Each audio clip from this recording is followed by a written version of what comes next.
नमस्कार। चलिए आज बात करते हैं एक बहुत ही सीधी साधी लेकिन गहरी कहानी की। ये कहानी है एक किसान की और उसके अटूट विश्वास की।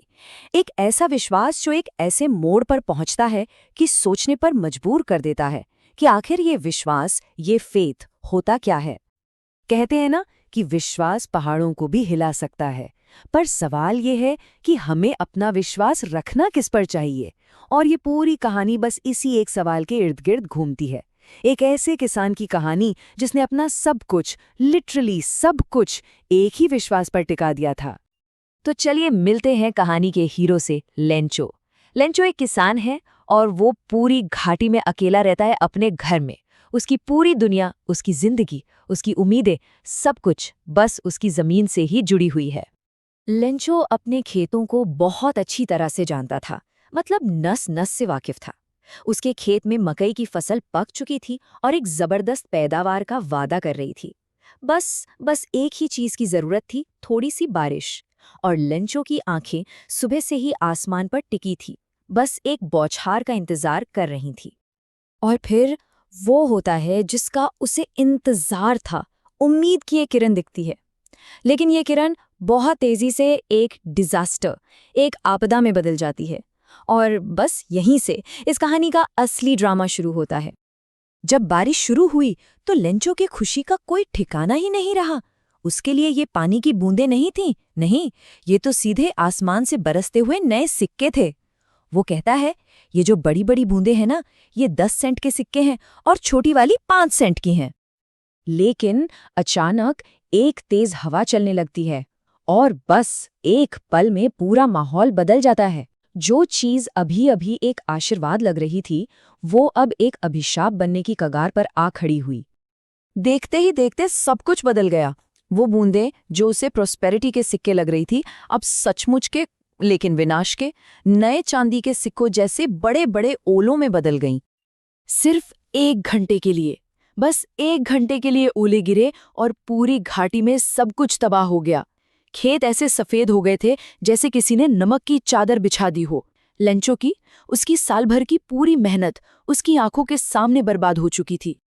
लेकिन सोचिए, इस पूरी तबाही के बाद भी लेंचो के दिल में एक उम्मीद बाकी थी, और वो उम्मीद थी भगवान से मदद की। उसका विश्वास इतना पक्का था, इतना अटूट, कि उसने फैसला किया कि वो सीधे भगवान को ही एक चिट्ठी लिखेगा, और उस चिट्ठी में उसने 100 पैसों की मदद मांगी। तो अब कहानी का सीन बदलता है। हम खेत से निकलकर पहुंचते हैं पोस्ट ऑफिस, यानी डाकघर। और यहीं पर लेंचो की वो अनोखी चिट्ठी कुछ ऐसे हाथों में पहुंचती है जिसकी किसी ने कल्पना भी नहीं की थी। एक डाकिया, उसे एक चिट्ठी मिलती है जिस पर पता लिखा था भगवान को। जरा सोचिए उस डाकिये के बारे में। उसने अपने पूरे करियर में ऐसा पता कभी नहीं देखा था। तो जाहिर है, पहले तो पोस्ट ऑफिस में सब लोग खूब हंसे। लेकिन ये हंसी ज्यादा देर नहीं टिकी। जल्द ही ये हंसी एक गहरे सम्मान में, एक एडमिरेशन में बदल गई। पोस्टमास्टर जो था, वो लेंचो के इस अटूट विश्वास को देखकर इतना इम्प्रेस हुआ, इतना हिल गया कि उसने फैसला कर लिया कि वो इस आदमी के विश्वास को टूटने नहीं देगा। तो पोस्टमास्टर ने क्या किया, उसने अपने कर्मचारियों से पैसे जमा किए, अपनी तनख्वाह का भी एक हिस्सा दिया, यहाँ तक कि दोस्तों से भी मदद ली।